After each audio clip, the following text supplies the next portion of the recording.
दोस्तों, किसी के भी मन की बातें जानने के लिए तीन तरीके होते हैं, लेकिन इन तीनों तरीकों को समझना अति आवश्यक है। यदि आप इन तीनों तरीकों को समझ लेते हैं तो आप किसी के भी मन की बातें बड़ी ही आसानी से जान सकते हैं, समझ सकते हैं। तो चलिए इसे एक बुद्ध कहानी के माध्यम से समझते हैं कि किस तरह से आप दूसरों की मन की बातें जान सकते हैं, समझ सकते हैं। बहुत समय पहले की बात है। एक छोटा सा गांव था। उस गांव में दो भाई रहा करते थे। बड़ा भाई अंधा था, जिसके कारण वो हमेशा घर पर ही बैठा रहता था, और छोटा भाई खेती किया करता था। लेकिन खेतों में अधिक जानवर आने से पूरी फसलें नष्ट हो जाती थी, जिस कारण छोटा भाई बहुत परेशान हो चुका था। तभी उसे एक तरकीब सूझी। एक दिन उसने सोचा, खेतों में से इन जानवरों को भगाने के लिए क्यों ना मैं अपने बड़े भाई की मदद लूं।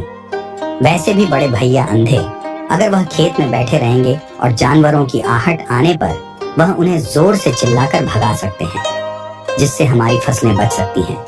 इसलिए उन्हें मैं खेत में बिठा देता हूँ।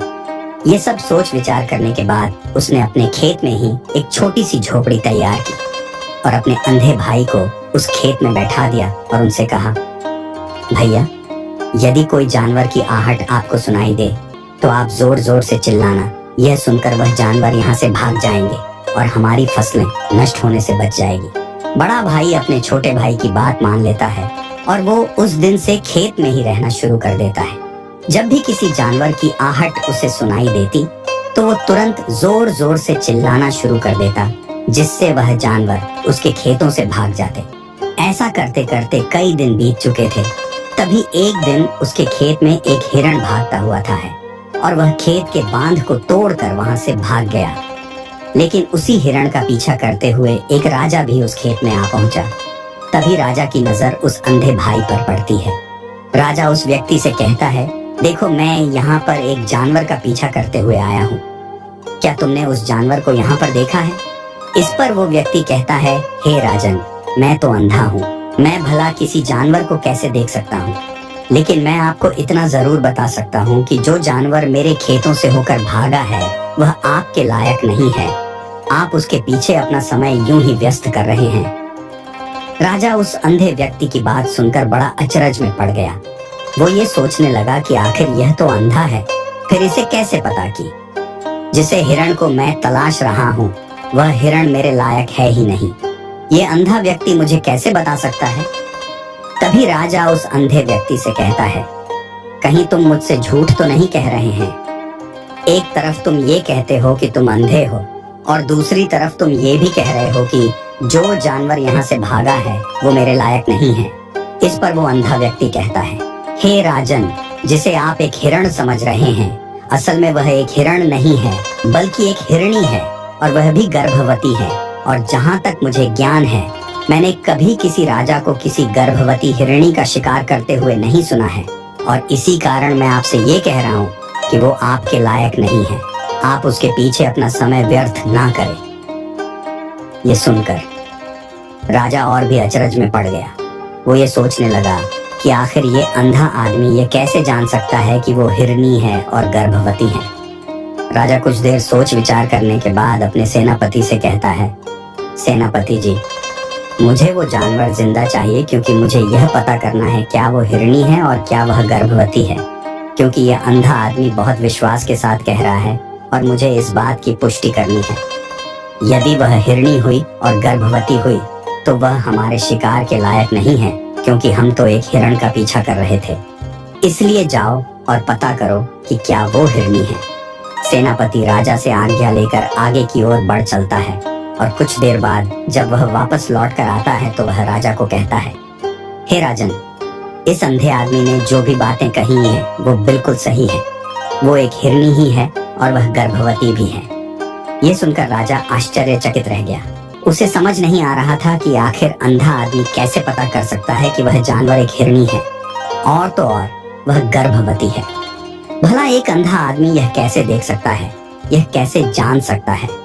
आखिर इससे यह कैसे पता चला? ऐसे कई सारे प्रश्न अब राजा के मन में उमड़ने लगे। अब राजा ने यह ठान लिया था कि मुझे इस बात की तह तक पहुंचना ही है कि आखिर ये अंधा आदमी कैसे जानता है कि वह जानवर एक हिरनी है। ये सोचकर राजा उस अंधे आदमी के पास जाता है और उस अंधे आदमी से कहता है, देखो मैं ये तो नहीं जानता कि तुम सचमुच अंधे हो या नहीं, लेकिन मैं तुमसे एक बात जानने आया हूँ, क्या तुम मेरे प्रश्न का सही सही जवाब दोगे? इस पर अंधा व्यक्ति कहता है, हे राजन, आप जो कुछ पूछना चाहते हैं मुझसे पूछ सकते हैं, मैं आपको बिल्कुल सच सच जवाब दूंगा। इस पर राजा कहता है, देखो एक तो तुम कहते हो कि तुम अंधे हो और दूसरी तरफ तुमने यह बता दिया कि जिस जानवर का पीछा मैं कर रहा हूँ वह एक हिरनी है और तो और वह गर्भवती भी है। आखिर तुम्हें यह कैसे पता चला तुम्हारे खेत में और भी तो जानवर आते होंगे और भी तो जानवर यहाँ से गुजरते होंगे, फिर तुमने यह कैसे अंदाजा लगाया? तभी वह अंधा व्यक्ति राजा से कहता है, हे राजन, आप जिस हिरनी का पीछा कर रहे थे वही हिरनी जब मेरे खेत में आई, उसकी रफ्तार और उसके भागने की आहट से मुझे यह एहसास हो चुका था कि यह एक हिरनी है और मेरे खेत की जो बांध है वह बहुत छोटी है, उसकी ऊंचाई ज्यादा नहीं है। यदि कोई हिरण होता तो उस बांध को बड़ी आसानी से लांघ जाता, लेकिन वह हिरनी इस बांध को तोड़कर भागी है और यदि वह इस बांध को छलांग लगाकर पार करने का प्रयास करती तो इससे उसके बच्चे को खतरा होता और इसी बात से मैंने ये पता लगा लिया कि वह गर्भवती है। इस कारण वह ज्यादा ऊंची छलांग लगाकर मेरे खेत की बांध को तोड़ते हुए भाग गए। इस पर राजा के मन में एक और प्रश्न उठा। राजा ने कहा, किंतु तुम्हें कैसे पता चला कि वह एक हिरनी ही है और भी तो कोई जानवर यहाँ पर आ सकते हैं? इस पर वह अंधा व्यक्ति कहता है, हे राजन, मैं पूरा दिन सुबह शाम यहीं पर बैठा रहता हूँ और मेरी सुनने की शक्ति बहुत तेज है। मैं ये बाप जाता हूँ कि कौन सा जानवर मेरे खेत में आया है और उसी के आधार पर मैं जोर जोर से चिल्लाता हूँ ताकि वो मेरे खेत से भाग जाए और मेरे खेत की फसलों को नष्ट ना कर पाए। राजा उस अंधे आदमी का यह जवाब सुनकर पूरी तरह से संतुष्ट हो चुका था। वह मन ही मन यह सोच रहा था कि आदमी भले ही अंधा हो, लेकिन यह तो बड़ा ज्ञानी मालूम पड़ता है। इस आदमी से कुछ न कुछ तो काम निकलवाना ही चाहिए। यह विचार लिए हुए राजा वहां से वापस अपने महल की ओर लौट जाता है। राजमहल पहुंचते ही राजा उस अंधे व्यक्ति से कहता है, आप तो बड़े ज्ञानी व्यक्ति हैं, आपको किसी भी बात का पता बड़ी आसानी से चल जाता है। आज मैंने आपको यहाँ पर इसलिए बुलाया है क्योंकि मैं आपसे ये जानना चाहता हूँ कि मेरी पत्नी पतिव्रता है या नहीं। इस पर वो अंधा व्यक्ति कहता है, हे राजन, ये कैसा प्रश्न हुआ? इस पर राजा कहता है, मैंने आपसे बिल्कुल उचित प्रश्न किया है, मुझे इस प्रश्न का उत्तर दीजिए। इस पर वो अंधा व्यक्ति कहता है, हे राजन, ये सारी बातें जाने दीजिए। आपकी शादी को इतने साल बीत चुके हैं और अब आप ये बात क्यों जानना चाहते हैं? आपके मन में ऐसे प्रश्न क्यों उठ रहे हैं? इस पर राजा जिद करते हुए कहता है, देखिए, आपको मुझे इस प्रश्न का उत्तर तो देना ही होगा। यदि आप मुझे इस प्रश्न का उत्तर नहीं देंगे तो मैं आपको मृत्यु दंड दे दूंगा। राजा के मुख से यह बात सुनकर वह अंधा व्यक्ति कहता है, हे राजन, यदि आप इस प्रश्न का उत्तर चाहते हैं तो उसके लिए आपको मेरा एक काम करना होगा। राजा कहता है, बोलो, मुझे क्या काम करना होगा? इस पर व्यक्ति कहता है, इसके लिए आपकी पत्नी को मेरे साथ कमरे में अकेले छोड़ना होगा। उस अंधे व्यक्ति की यह बात सुनकर राजा पहले तो क्रोधित हो जाता है, लेकिन फिर कुछ सोच विचार करने के बाद वह उस व्यक्ति की बात मान लेता है और अपने सेनापति को आदेश देता है, सेनापति जी, इस व्यक्ति को और मेरी पत्नी को एक कमरे में कुछ देर के लिए अकेला छोड़ दें। सेनापति बिल्कुल वैसा ही करता है। अब राजा की पत्नी और अंधा आदमी एक कमरे में बंद हो चुके होते हैं। तभी वो अंधा आदमी राजा की पत्नी से कहता है, मुझे आपको छूना है। इस बात पर रानी अत्यधिक क्रोधित हो जाती है और उस अंधे आदमी को वो पकड़ पकड़ कर पीटने लगती है, कभी हाथों से तो कभी लातों से तो कभी पटक पटक कर। इस तरह से उन्होंने उस अंधे आदमी की खूब पिटाई की। उसके बाद किसी तरह से वह अंधा आदमी अपनी जान बचाकर वहां से भाग निकलता है और वह राजा के पास पहुंचता है और वह राजा से कहता है, हे राजन, आपकी पत्नी पतिव्रता नहीं है। ये बात सुनकर राजा अत्यधिक क्रोधित हो उठता है और राजा अपनी तलवार निकालकर सीधा अपनी पत्नी की ओर जाता है और क्रोधित होकर वह अपनी रानी से कहता है, रानी जी, आज मैं जो भी सवाल आपसे करने वाला हो उसका मुझे सच सच जवाब दीजिएगा और यदि आपने एक शब्द भी झूठ कहा तो मैं आपका अभी के अभी सर धड़ से अलग कर दूंगा, तभी आगे बढ़े। राजा कहता है, मुझे बताइए, क्या आप पतिव्रता हैं या नहीं? इस पर रानी कहती है, हे राजन, आप भले ही मुझे जान से मरवा दीजिए, लेकिन मैं पतिव्रता नहीं हूँ। राजा यह बात सुनकर बहुत खुश हुआ, क्योंकि उस अंधे आदमी ने जो भी कहा था वह बिल्कुल सच था। यह बात सुनकर तुरंत ही राजा उस आदमी के पास पहुंचता है और आकर उस अंधे आदमी से कहता है, तुम्हें कैसे पता चला कि मेरी पत्नी पतिव्रता नहीं है? इस पर वह अंधा आदमी कहता है, हे राजन, बड़ी सीधी सी बात है। मैंने तो आपकी पत्नी से बस इतना ही कहा था कि मुझे आपको छूना है, और इस बात पर वह इतना क्रोधित हो उठी कि उन्होंने गुस्से में आकर मुझे लात घूंसों से पीटना शुरू कर दिया। और भला कोई औरत किसी और मर्द को कैसे छू सकती है? लेकिन उन्होंने ना देखा ना ताओ, बस लात घूंसे मुझ पर बरसाने शुरू कर दिए। वह भी तो एक छूना ही हुआ, और एक पतिव्रता नारी कभी भी पराये मर्द को नहीं छूती। जब मैंने उसे छूने के लिए कहा था तो वह उस वक्त मुझे मना कर सकती थी, लेकिन उन्होंने तो मुझे पीटना शुरू कर दिया, और देखते ही देखते उन्होंने मेरे पूरे शरीर को छू लिया। अब आप ही बताइए, ऐसी स्त्री भला पतिव्रता कैसे हो सकती है? इस पर राजा कहता है, तुम तो बड़े ज्ञानी मालूम पड़ते हो। अच्छा ठीक है, चलो तुम मेरे एक प्रश्न का और जवाब दो। यदि तुमने मुझे इस प्रश्न का सही सही जवाब दे दिया तो मैं तुम्हें यहाँ से जाने दूंगा। आगे राजा उस अंधे आदमी से कहता है कि तुम मुझे ये बताओ, क्या मैं सच में अपने पिताजी का ही बेटा हूँ या फिर किसी और का? इस पर वह अंधा भी कहता है, हे राजन, इस बात से आपका क्या लेना देना? आप किसी की भी औलाद हो, आखिर आप हैं तो इस राज्य के राजा, इसलिए इस प्रश्न को जाने दीजिए। लेकिन राजा कहता है, नहीं नहीं, मुझे इस प्रश्न का सही सही जवाब चाहिए, अन्यथा यह प्रश्न मुझे हमेशा परेशान करता रहेगा। इसलिए मैं इसका सही सही जवाब जानना चाहता। यदि तुम इसका सही सही जवाब दे देते हो तो तुम यहाँ से जा सकते हो, मैं तुम्हें नहीं रोकूंगा। इस पर वह अंधा आदमी कहता है, हे राजन, इसके लिए तो मुझे आपके माँ के पास भी जाने की कोई आवश्यकता नहीं है। मैं आपको अभी अभी यह बता सकता हूँ कि आप किसकी औलाद हैं, लेकिन उससे पहले मैं चाहता हूँ कि आप मुझसे एक वादा करें कि आप मुझ पर क्रोध नहीं करेंगे। राजन ने कहा, मैं तुमसे वादा करता हूँ, मैं तुम पर क्रोध नहीं करूंगा। इसके बाद वह अंधा आदमी राजा से कहता है, हे राजन, आप हैं तो अपने ही पिता के पुत्र, लेकिन आप पर एक कंजूस सेठ की छाया पड़ी हुई है। यह सुन राजा बहुत क्रोधित हो उठा और वह तुरंत तलवार निकालकर अपनी माँ के पास जा पहुंचा। वह वहां पर पहुंचने के बाद अपनी माँ से कहता है, माँ, मुझे सच सच बताइए, क्या मैं अपने ही पिता का पुत्र हूँ या नहीं? यदि आपने मुझे सही सही नहीं बताया तो वह यहीं पर अपने प्राण त्याग दूंगा। मुझे बताओ क्या सच है? इस पर उस राजा की माँ कहती, बेटा, तू है तो अपने ही पिता का पुत्र, लेकिन तुम्हारे ऊपर एक कंजूस सेठ की छाया पड़ी हुई है। जब मैं एक बार नहाने के बाद अपना मुंह आईने में देख रही थी, तभी उस कांच के पीछे मुझे एक कंजूस सेठ नजर आता है और उसी की छाया तुम पर पड़ चुकी है। ये सुन राजा बहुत खुश हो जाता है और वह तुरंत दौड़ा दौड़ा वापस उस अंधे आदमी के पास पहुंचता है और उस अंधे आदमी से कहता है, तुम्हें ये कैसे पता चला कि मुझ पर एक कंजूस सेठ की छाया पड़ी हुई है? इस पर वह आदमी कहता है, हे राजन, आपने मुझसे कई सारे सवाल पूछे, जिनका जवाब मैंने आपको सही सही दिया है। यदि कोई और राजा होता तो मुझे इसके बदले में ढेरों सारे इनाम मिल चुके होते, लेकिन अब तक आपने एक फूटी कौड़ी तक नहीं दी है। इस बात से ही मैंने अंदाजा लगा लिया था कि आप बहुत कंजूस हो।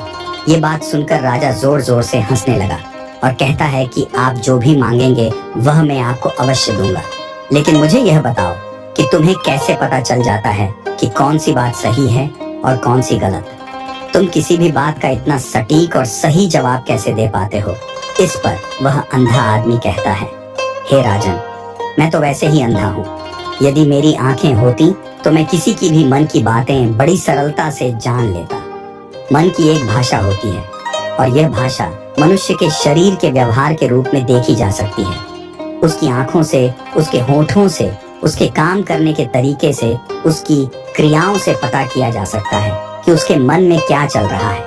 उसके आधार पर हम किसी के भी मन की बातें जान सकते हैं, लेकिन मैं तो अंधा हूँ, मैं देख नहीं सकता, इसलिए मैं क्रियाओं से देखता हूँ। यदि मुझे कोई बात जाननी हो तो अगले आदमी को कुछ काम देना पड़ता है, जिस पर वह व्यक्ति किस प्रकार काम करता है, किस तरीके से इस काम को करता है, उसके आधार पर ही मैं यह पता कर पाता हूँ कि उसके मन में क्या चल रहा है। तभी वह राजा कहता है, तो क्या इसका अर्थ ये हुआ कि मैं भी किसी के मन की बातें जान सकता हूँ? इस पर वह अंधा आदमी कहता है, हे राजन, अवश्य आप भी किसी भी व्यक्ति के मन की बात जान सकते हैं, किंतु उससे पहले आपको अपने ऊपर काम करना होगा, और वह काम है अपने मन को शांत कर, अपने मन को वर्तमान में लाना, जिसके लिए मैं आज आपको 3 तरीके बताने वाला, और ये तीनों ही तरीके बड़े ही आसान और सरल है। किंतु हे राजन, उससे पहले आपको एक काम करना होगा, अपने मन को एकाग्र करना हो।